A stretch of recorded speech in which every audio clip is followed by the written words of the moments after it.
Girlfriend of 2 years cheated with my neighbor and now lives there. About a month ago, I ended my relationship with my girlfriend of 2 years.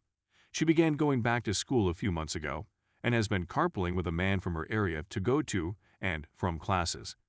He claims to be an expert at manipulating people and circumstances the first time I meet him, which I find to be true. Since the beginning, I had a negative opinion of him and had informed my girlfriend that I believed he had terrible intentions and that he had a thing for her. She claims that he is not her type and that they are just friends. I make the decision to refrain from being the controlling kind and to put my faith in her. Forward to our anniversary, and she calls out of work claiming her back is hurting, but ends up performing a side job with her neighbor instead of going to her office. She doesn't get home from her part-time work until practically the wee hours of the morning. She said her phone had died, despite the fact that the person she was with had my phone number. He placed me on a no-contact list. When I approach her about infidelity, she completely denies it. After a while, she stops doing anything to assist out around the home and is always hanging out with her pals instead. It's Halloween a couple of days after our anniversary, and she asks me to go out and purchase pumpkins and wine so that we may carve pumpkins together. She's dressed in a terrible Halloween costume, and while we're driving home, she receives a text informing her that she's been invited to dinner and that I'm not. So I offer her an option, and she expresses her desire to be dropped off at the neighbor's house. So I put her there only to pick her up later, since she is clothed in newspaper and it is pouring, and I have just returned from 3 grocery shops in search of pumpkins. We return to our home and have a disagreement. She gets paid the next week, and I ask her to go out and acquire dog food for me since I'm broke and couldn't get any. After a few days of deceiving me into believing she had money, I discovered that she had spent all of it on her friends. When I discovered she had spent $300 of my money, I ejected her from the house. She's now 6 homes down the street. In order to get out of my neighborhood, I had to drive by his home.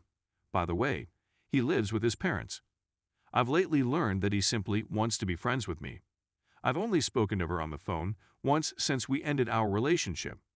She contacts me to inform me that someone has while she is at work.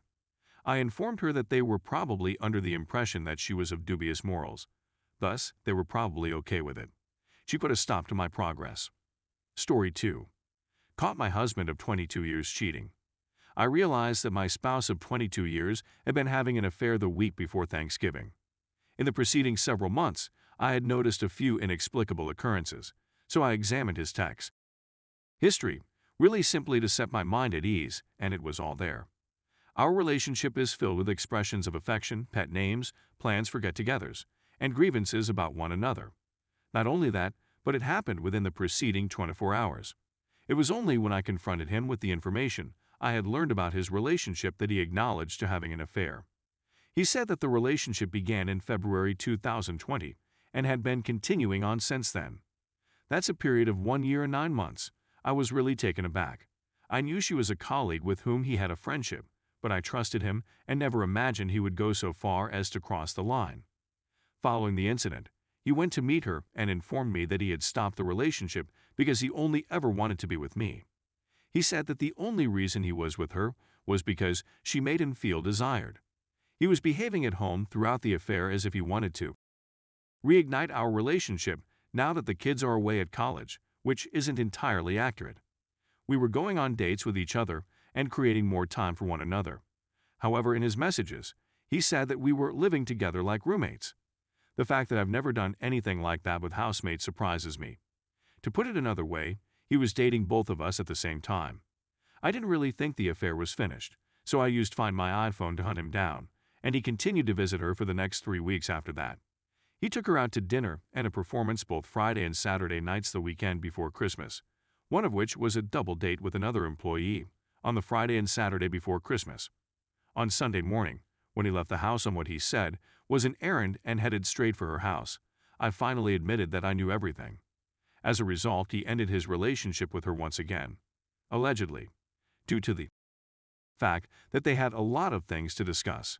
The meeting lasted 5 hours in total, and now he's stating that he wants to work through this with me in order to repair our relationship. As soon as I bring up the fact that he was seeing her as recently as 2 weeks ago, he argues that those encounters were no big issue since they didn't have sex, and that the relationship was really winding down on its own. He said that they were mostly discussing their personal relationship issues. The writings I had seen 3 weeks previously did not seem to indicate that anything was coming to an end. As a result, I'm now attempting to figure out what to do.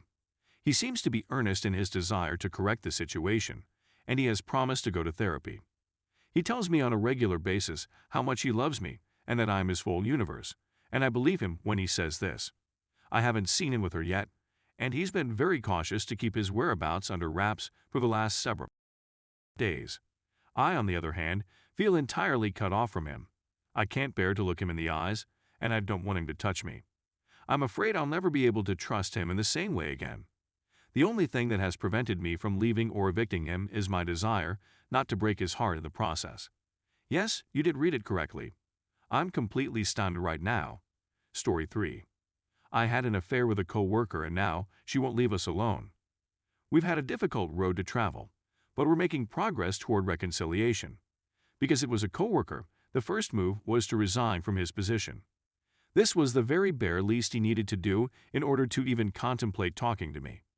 Even though I'd expressed concern about her being too close to me on various occasions, she had insisted that they were only friends. He was asked to alter his phone number, which he agreed to do. If she didn't leave us alone and stop contacting us, I threatened to report her to the police for harassment. In Australia, harassment is classified as a civil matter, and you can get a court order ordering them to leave you alone. All of my husband's text message history was deleted, so I have no idea what they had said to each other. When her husband went into work to drop off his laptop and other belongings, she got out the front and waited to talk with him. When she asked him to leave him alone, he informed her it was over. Following that, we have a week of sobbing and working out to see if we can even rescue this situation. As soon as I return to work, she appears outside my kid's school on the Friday of the following week in an attempt to ambush my husband, since she knows he picks up our son. It is her request that he not notify me since she does not want me to contact the police as a result of this. She tells him that she loves him and that she will be waiting for him when he gets back. Specifically, she wants to know whether she may drop off the Christmas gift she purchased him to our home for him. He tells her I wasn't there, but this is what he says, that even if things don't work out between me and him, he will not go to her, that he will tell me, and that she should leave us alone. She had promised herself that she would never contact him again. My spouse informs me right immediately and then goes into a panic episode for a few minutes. He said he felt as though he had been ambushed and that he had lost control. It had a significant impact on him and brought home just how terribly he had screwed up our lives. He was quite sorry, and he was certain that he had been forceful enough that she would not approach him in the future. The two of us continue on with our lives, starting with MC and moving towards reconciliation. We have our good days and bad days, and then we get to spend the Christmas holidays together as a family. It's difficult, and to be honest, I still think about the infidelity on a daily basis. It's the first thing that comes to mind when I wake up in the morning, and it strikes me when I'm at my most vulnerable. My spouse, on the other hand, is being responsible and is responding to any inquiries I may have. We're putting in the effort with MC and attempting to make it all come together. She messaged him on Facebook a couple of days ago, just to see how he was doing along.